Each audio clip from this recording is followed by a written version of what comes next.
kita-kita yang ada di sini dan pastinya menunggu-nunggu acara podcast ini yang sangat dinanti-nantikan. Oke, sebagai informasi, awalnya yang tadinya host podcast direncanakan adalah Dr. Kiki Siti Badriah karena beliau sedang dalam kondisi kurang fit sehingga saya hari ini menggantikan beliau. Dan untuk yang awalnya rencana podcast langsung kami tayangkan dari rumah bersalin Curah Tatal, tetapi karena ada acara karnaval di Desa Curah Tatal, jadi kami kembali lagi ke studio ini. Pagi ini gimana Sobat Podcast kabarnya? Komen ya di TikTok ya. Semoga Sobat Podcast selalu dalam keadaan sehat dan bisa beraktivitas seperti biasanya. Kali ini saya Dr. Grida Astayulia akan berperan sebagai host yang akan menemani obrolan kita pagi ini mengenai seputar informasi kesehatan ibu hamil, anak, dan kaitannya dengan Jaminan Kesehatan Nasional atau BPJS. Dan di samping saya pagi ini ada ibu narasumber kita yang pastinya sebagian besar Sobat Podcast sudah familiar dan sudah kenal dengan beliau ini. Monggo Bu Ida untuk memperkenalkan diri. Assalamualaikum warahmatullahi wabarakatuh. Waalaikumsalam warahmatullahi wabarakatuh. Hai teman-teman podcast yang sekarang lagi santai duduk manis mendengarkan kami memberikan informasi. Kali ini perkenalkan, nama saya Ida Watna. Saya di Puskesmas Arjasa sebagai pelaksana program KIA Kesehatan Ibu dan Anak. Saya juga sebagai PIC BPJS di Puskesmas Arjasa, juga sebagai PJ penanggung jawab klaster 2. Klaster 2 itu ya kesehatan ibu dan anak. Kemudian saya adalah pemegang programmer KIP. Mungkin sekilas itu saja informasi dari saya. Oke, jadi sehari-hari ini Bu Ida berkecimpung di klaster 2 KIA ya Bu Ida ya, di Poli KIA Puskesmas Arjasa. Nah, terkait KIA, sebenarnya layanan apa saja yang ada di KIA Puskesmas Arjasa ini Bu Ida? Yang pertama itu yang pasti untuk melayani kesehatan ibu, bayi, anak ini. Nah, ini berarti dari seorang ibu itu hamil, kemudian melahirkan, kemudian nimpa, kemudian bayinya, kemudian menjadi anak sampai usia prasekolah. Nah, itu kita sampai usia 18 tahun. 18 tahun. Nah, di sini kita ngobrol-ngobrol santai ya, Sobat Podcast ya. Sobat Podcast yang ingin menanyakan seputar tentang kesehatan ibu anak, tentang BPJS, langsung aja ketik di kolom komentar TikTok kami. Nah, itu tadi layanan KIA, kesehatan ibu anak yang bisa dilaksanakan di Puskesmas Arjasa. Nah, tadi kan sudah mulai dari tahap awal adalah ibu hamil, persiapan ibu. Nah, berkaitan dengan ibu hamil, sebenarnya yang ramai saat ini kan di Indonesia adalah stunting ya Bu Ida. Nah, ya, apakah ada kaitannya ibu hamil yang sehat dengan pencegahan stunting seperti itu Bu Ida? Ya, kita mengenal 1000 HPK. Ya. Apa itu? 1000 HPK itu adalah masa emas. 1000 HPK itu dimulai dari usia kehamilan sampai 2 tahun. Gitu ya. Jadi memang benar. Makanya kenapa ketika seorang ibu hamil, di situ harus benar-benar disiapkan. Makanya kenapa ketika cutting atau sebelum cutting itu sudah dipersiapkan seorang wanita, karena seorang wanita ini kan mau menjadi seorang ibu yang akan melahirkan penerus bangsa. Makanya harus disiapkan benar-benar. Nah, untuk persiapan itu maka ketika cutting kita seorang ibu pasangan ini suami istri, calon suami dan calon istri ini akan diperiksa. Nah, diperiksa apa saja ya dari atas ke bawah. Kalau kita minat itu head to toe, gitu ya, dokter ya. Nah, itu kenapa? Nah, kalau seumpama ada kendala atau ada penyakit lah, penyakit. Kalau masyarakat tahunya kan penyakit ya. Nah, itu kita lakukan apa penanganan sehingga nanti ketika ibu ini, wanita ini hamil, nah itu sudah siap, benar-benar siap dari segi usia, dari segi fisik sudah siap. Terus kemudian kalau sudah hamil, nah orang hamil ini beragam adaptasinya, apalagi ketika baru usia-usia awal. Usia-usia awal itu banyak keluhan. Misalnya keluhan apa? Keluhan mual muntah. Nah, yang sering itu mual muntah. Nah, ini yang apa yang selalu kita dengungkan dokter. Karena apa? Nutrisi itu sangat penting untuk pembentukan organ-organ tubuh. Usia 1 bulan, 2 bulan, 3 bulan, 4 bulan, 5 bulan itu pembentukan organ-organ tubuh.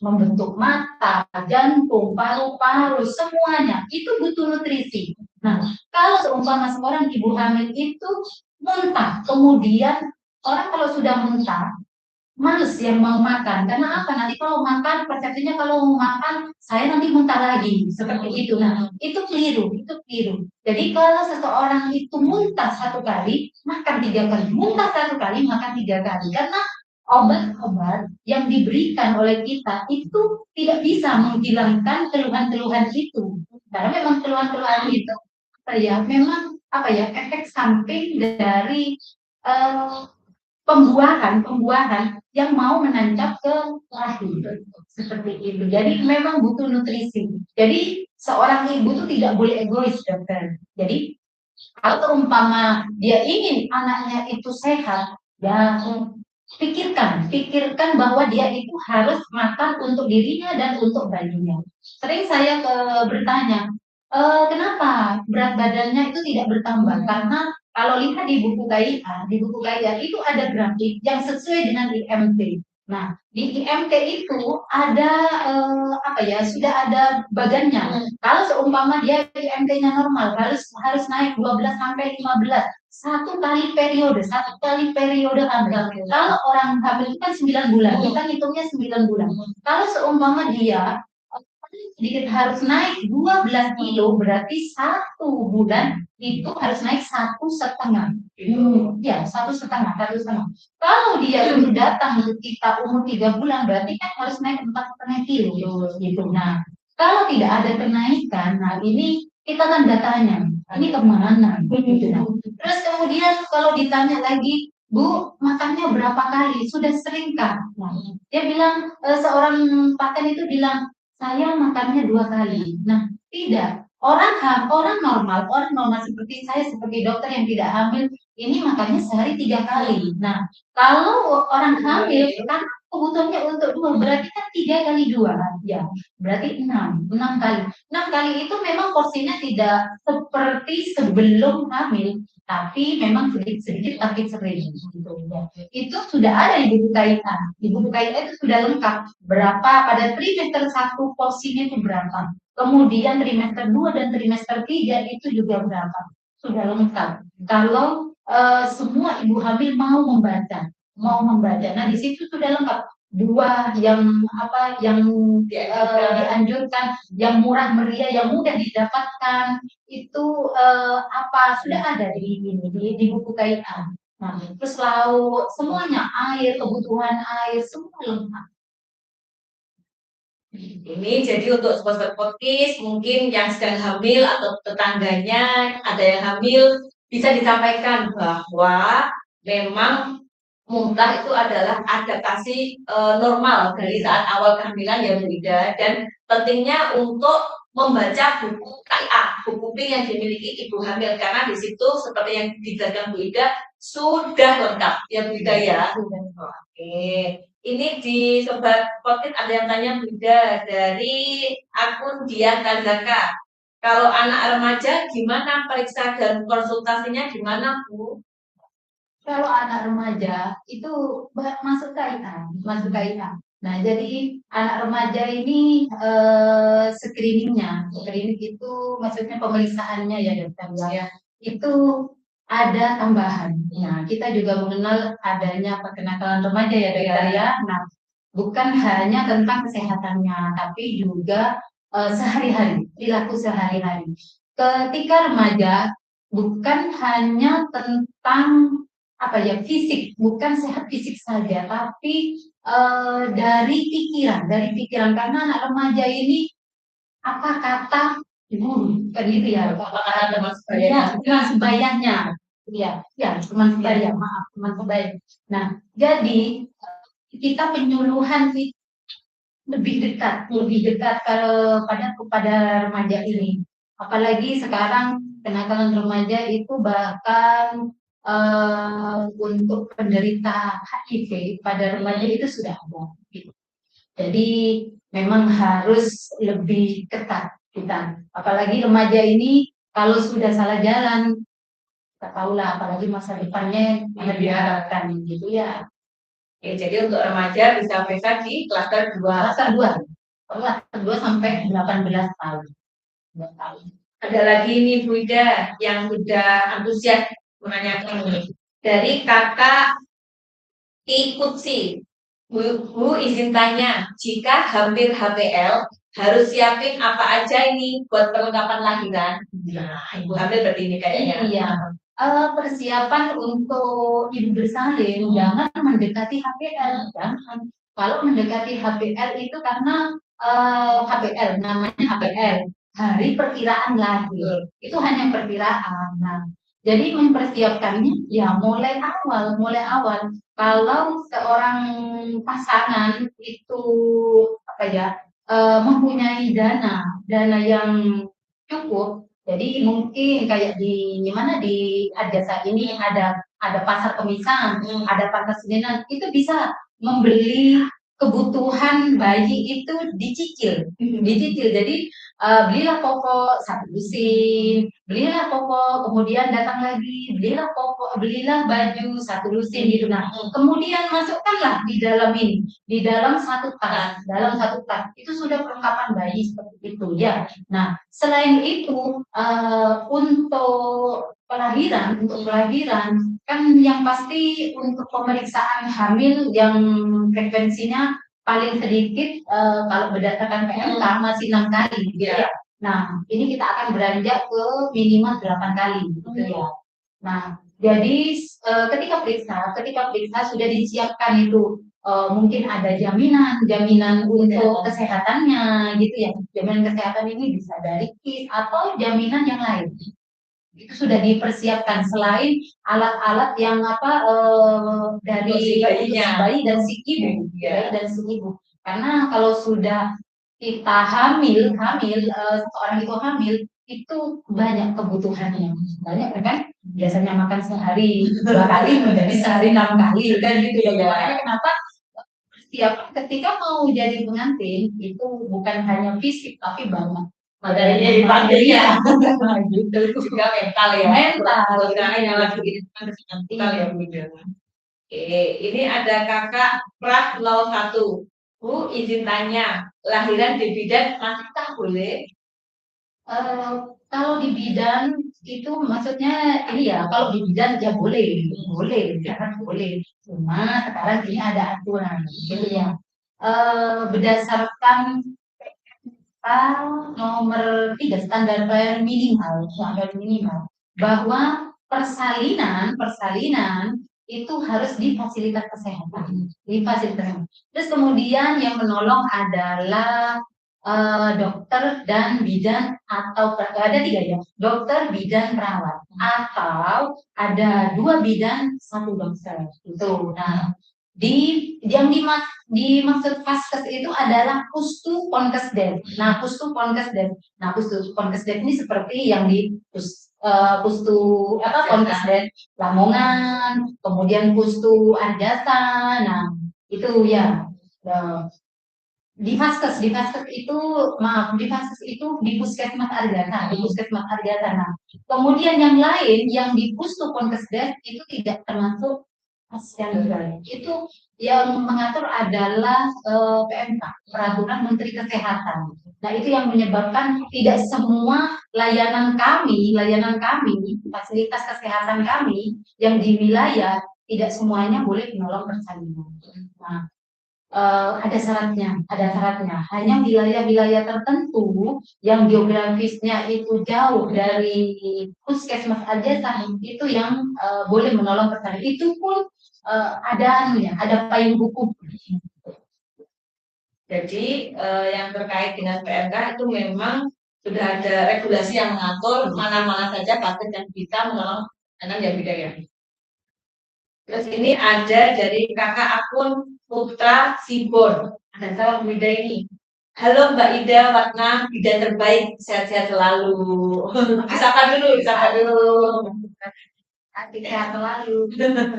Ini ada dari Mas Tulhan, salam ini. Semoga sehat Bu Ida dan dokter. Amin. Amin. Ya Amin. Mas Tulhan juga selalu sehat ya.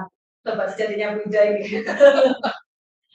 Ini ada pertanyaan lagi Bu Ida dari teman TikTok, Dana Nani.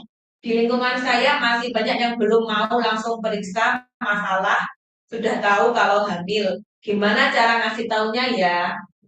Bu hamil. Ya, itu memang PR kita dari tahun ke tahun ya, dokter. Makanya kenapa capaian ke-6 kita itu tidak memenuhi target. Nah, ya ini PR kita bersama. Kita selalu berupaya membuat grup WA khusus ibu hamil, kemudian dengan kerjasama dengan lintas sektor, kepanjangan tangan kita, ya kita itu berusaha untuk memasang telinga di mana-mana gitu ya. Memang tidak semudah membalikkan tangan untuk menyuruh ibu hamil itu periksa. Memang kita butuh ketelatenan untuk mengedukasi, dan itu memang tidak mudah, tetapi dari tahun ke tahun capaian kita walaupun belum tercapai untuk target ke-6, kunjungan 6 kali ibu hamil setiap tahun sudah mengalami peningkatan. Jadi mungkin di sini adalah bukan hanya peran kami terhadap kesehatan, tapi lintas sektoral ya Bu. Kita menggandeng tangan dan berpegangan untuk kemudahan akses ibu hamil periksa ke puskesmas. Nah, ini ada akun Yunita Tukang Suntik. Untuk persiapan perlengkapan bayi, banyak yang masih menganggap itu pamali alias gak ilok, Bu. Iya, betul. Itu pun masih masih tradisi ya. Sama seperti tadi. Kenapa tidak langsung periksa? Ya, kalau nanti periksa kehamilannya bisa hilang seperti itu. Atau Bu, saya kalau timbang bayi saya nanti panas gitu. Padahal walaupun tidak timbang, ya masa sih namanya anak itu tidak sakit gitu ya. Nah, itu ya memang memang lagi-lagi adalah mitos atau tradisi yang harus sedikit-sedikit kita rubah. Nah, kenapa di setiap kelas ibu hamil kita ada kelas ibu hamil ya di desa gitu. Nah, kita mengumpulkan ibu hamil. Nah, biasanya saya mengajarinya adalah kalau Anda mempunyai dana yang cukup banyak, monggo, tidak mempersiapkan tidak apa-apa. Tetapi kondisinya, kenyataannya ibu hamil, ibu bersalin ini namanya dana itu kan tidak hanya untuk kelahiran saja gitu ya, dan ada kebutuhan lain. Nah, itu ketimbang dadak-dadakan seperti itu kan lebih baik dipersiapkan, dicicil. Nah, kalau sudah dicicil kemudian dimasukkan dalam satu kotak, terus kemudian sewaktu-waktu langsung bisa, dan jangan lupa berdoa Bismillahirrahmanirrahim, tidak terjadi sesuatu apapun, lahir di puskesmas Arjasa sehat selalu. Amin. Harapan kita semua. Iya. Ini ada lagi Bu Ida dari fansnya Bu Ida. Prah 01. Saya pengen lahiran di Bu Ida katanya. Salam untuk kakak Prah. Iya, terima kasih. Ya. Ini ada kakak Salwa Nadira. Bu Bidan, apa bedanya kontraksi palsu sama asli, Bu? Kalau kontraksi palsu, namanya palsu. Nah, ini sakitnya itu masih tidak teratur. Karena kan seperti itu, tidak teratur. Kalau tidak teratur, contohnya bagaimana? Sekarang sakit itu dihitung tidak sampai 20 detik, dihitung tidak sampai 20 detik. Kemudian datang lagi 1 jam lagi. Nah, itu kontraksi palsu. Tapi kalau kontraksi asli mau melahirkan itu datangnya teratur. Datangnya teratur. Jadi setiap 5 menit datang, 5 menit datang, 2 menit, kemudian terus sampai tidak ada jeda sama sekali. Nah, lamanya berapa? Lamanya itu bisa 20 detik ke atas. 20 detik ke atas, apalagi lebih dari 40 detik. Nah, itu sudah hampir-hampir mau melahirkan. Dan juga bukan hanya kontraksi seperti itu, biasanya ibunya ada gejala ingin BAB, terus kemudian keluar lendir bercampur darah. Ya, Berarti rasanya itu kontraksi itu perutnya kenceng, iya. yang makin lama, Makin lama, makin sering, makin lama, makin intens, dan teratur. dan teratur. Dan Itu teratur. kata kuncinya ya. Gitu. Nah, ini ada juga pertanyaan dari RA Sunaria. Bu Ida dan dokter, apakah ibu hamil di trimester 1 wajib untuk melakukan screening penyakit menular? Ya. Jadi screening penyakit menular itu pada kunjungan pertama. Pada kunjungan pertama. Ya, tidak melihat dia kadang mohon maaf kita karena kita geografisnya seperti ini di Arjasa, kadang ibu hamil itu datangnya di trimester 2, di trimester 3. Makanya kenapa tadi ada pertanyaan sulit, bagaimana untuk mengedukasi ibu hamil yang sulit periksa. Betul. Jadi di screening kunjungan pertama tidak melihat dia trimester 1, trimester 2, atau trimester 3 datangnya ke kita, itu dilakukan 10 T namanya. Dan salah satunya adalah screening untuk penyakit menular itu. Jadi penyakit menular kan ada HIV, kemudian hepatitis, ya, kemudian satunya adalah sifilis, infeksi menular seksual. Begitu ya kakak RA Sunaria, semoga menjawab. Oke, monggo sobat podcast yang ingin menanyakan, yang penasaran terkait dengan kesehatan ibu hamil dan BPJS bisa mengetikkan pertanyaannya langsung ke kolom kami. Oke, lanjut ya Budaya. Ini kan tadi tentang banyak yang menanyakan tentang kehamilan dan persalinan ya Budaya. Nah, sebenarnya kalau misalkan tanda jika ibu hamil ini kok khawatir, saya ini kira-kira normal atau enggak ya tentang kehamilannya, itu kira-kira apakah ada tanda-tanda bahaya ibu hamil yang harus diperiksakan ke puskesmas atau ke rumah sakit mungkin? Ya, sebenarnya semua itu lengkap di buku KIA. Ya. Kayak di buku KIA itu ada tanda bahaya kehamilan, ada tanda bahaya persalinan. Nah, jadi kalau sudah kehamilan ada flek darah, terus kemudian pusing terus menerus, kemudian badannya tambah kurus atau mual muntah yang tidak bisa diatasi, sudah makan, sudah berusaha makan tapi muntah berlebihan. Nah, itu ya segera kembali ke petugas kesehatan. Gitu. Sama seperti mendekati persalinan. Misal ketubannya itu pecah, bercampur darah, atau kemudian tidak merasakan gerakan bayi, gitu ya. Itu untuk segera periksa. Ini menyambung dari pernyataan Bu Ida barusan dari kakak Dian Tazaka. Untuk ibu yang mau melahirkan dan belum punya BPJS gimana Bu? Ya. Kita punya program pemerintah Kabupaten Situbondo namanya Berantas ya, Jadi berobat gratis tanpa batas gitu ya. Nah, silakan, yang penting itu syaratnya adalah KTP-nya Situbondo. KTP-nya Situbondo. Jadi kalau sudah KTP-nya Situbondo, silahkan membawa KTP dan KK untuk dicek apakah aktif atau tidak kepesertaannya. Itu ngeceknya di mana? Kalau cuma ngecek boleh di mana, di layanan kita yang ada di desa. Nah, tapi untuk mendaftarnya, pasien harus datang ke puskesmas biasa karena harus ada pemeriksaan dokter dan itu adalah rekomendasi dokter untuk mencantumkan diagnosa dan mengusulkan. Seperti itu. Nah, berarti kan ini sudah familiar ya tentang berantas di masyarakat juga. Tapi mungkin ada sobat-sobat podcast yang belum tahu bedanya BPJS, KIS, berantas dan berantas pos itu apa beda? Sebenarnya KIS, BPJS, berantas yang berantas ya, ini sebenarnya sama. Cuma mungkin bajunya yang ini, yang ganti gitu ya. Ya UHC itu sama. Cuma yang jadian kita itu di Situbondo ini UHC prioritas. Jadi seseorang pokok KTP-nya Situbondo, penduduk Situbondo, jika sakit dan melahirkan, dokter dan melahirkan, tadi kan berantas kepanjangannya berobat gratis tanpa batas. Jadi kalau berobat itu berarti untuk orang sakit kan gitu dokter ya. Jangan datang kepada kita itu sehat, kemudian minta tidak ada keluhan, minta didaftarkan berantas. Nah, tidak seperti itu.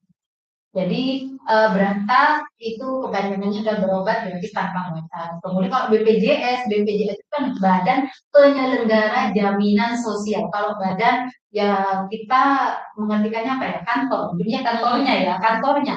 Kalau kemudian KIS itu kartunya, Kartu Indonesia Sehat. Ya.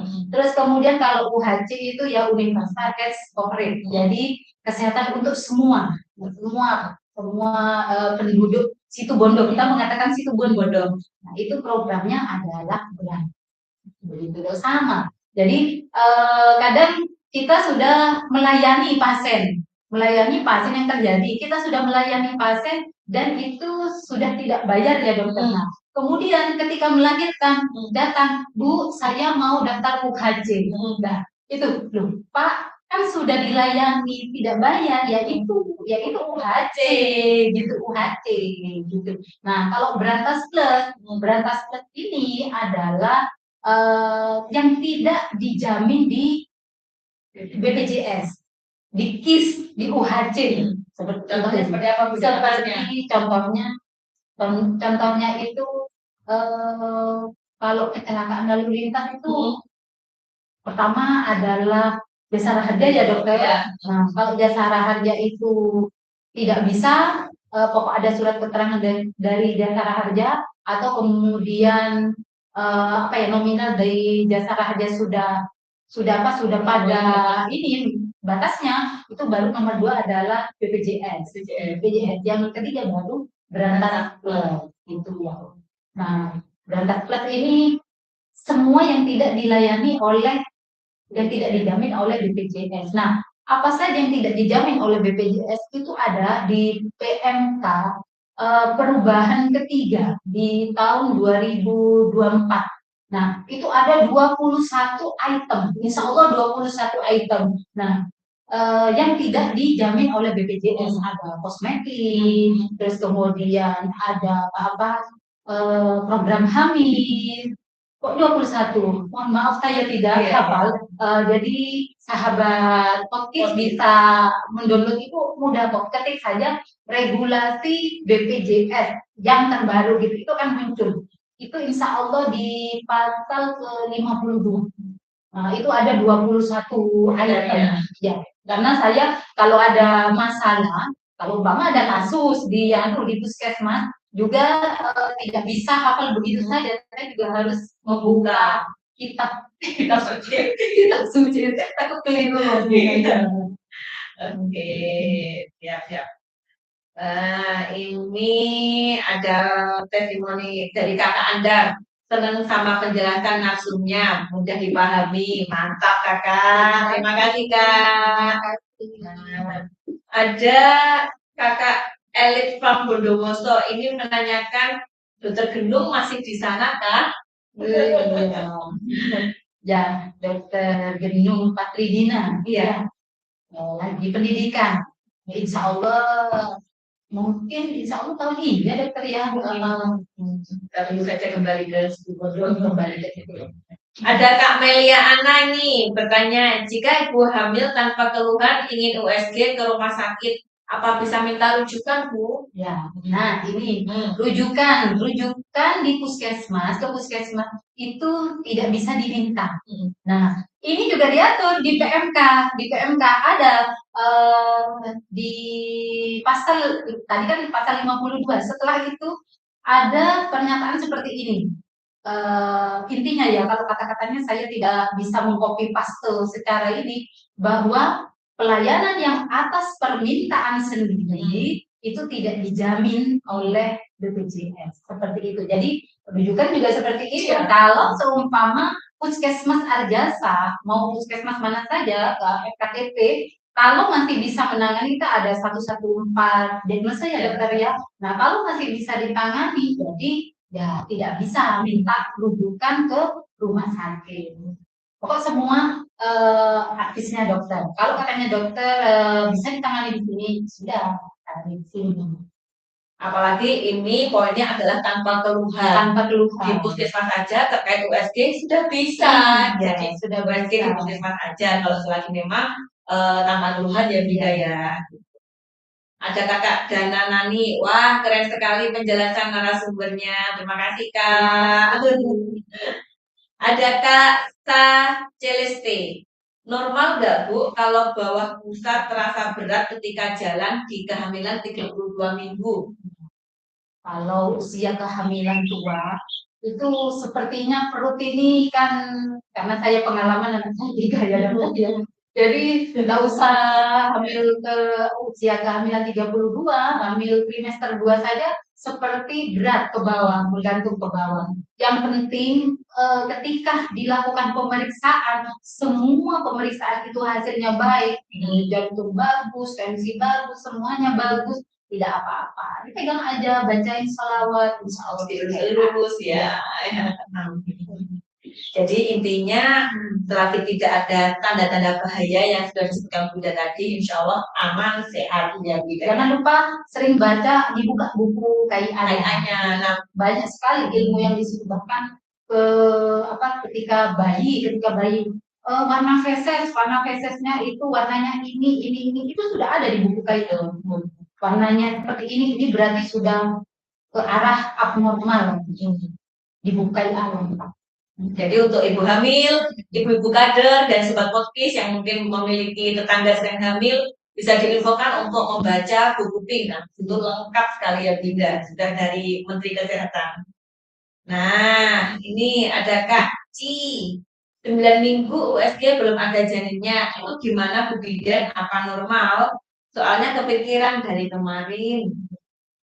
Kalau 9 bulan itu masih kantong hamil. 9 minggu ya, 9 minggu itu masih kantong kehamilan ya dokter ya. Nah kalau langsung ada janin belum. Nah bagaimana caranya agar janinnya, agar pertumbuhan embrio ini terus berkembang? Itu tadi nutrisinya. Ayo dipacu nutrisinya. Jangan lupa vitamin yang dikasih oleh petugas kesehatan itu diminum rutin. Seringnya kan ibu hamil karena mual malah nggak minum vitaminnya, padahal itu yang esensial, yang vital untuk pembentukan organ yang budaya. Ada Kakak Mamanca. Sejak usia kehamilan berapa USG dianjurkan Bu Bidan? USG itu satu kali periode itu cukup 2 saja. Nah, kalau lebih itu sesuai indikasi, tidak perlu USG terlalu sering. Jadi 2 saja.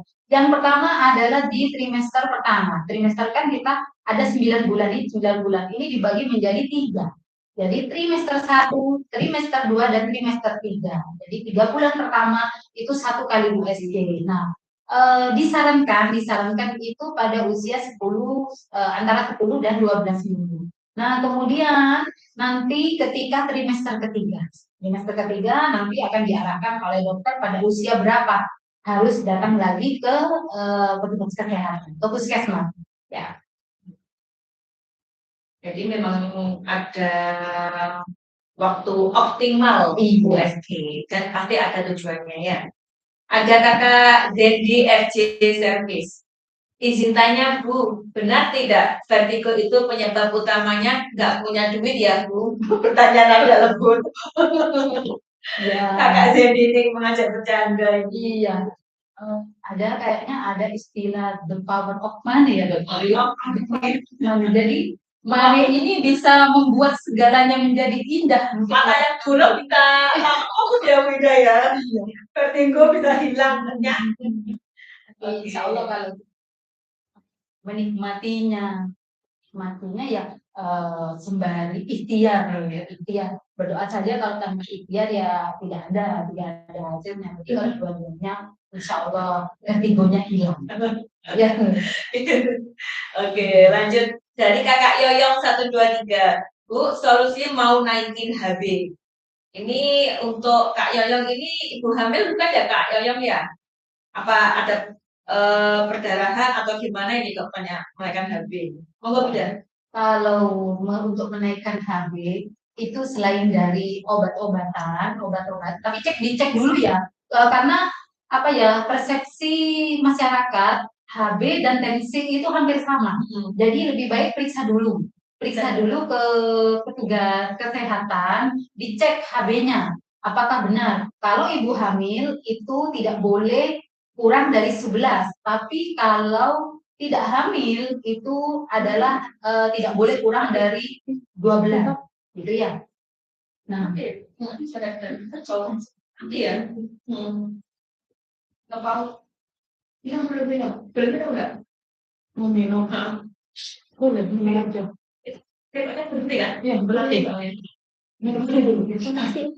Mati ya? Berhenti saja. Koneksi internet Bu.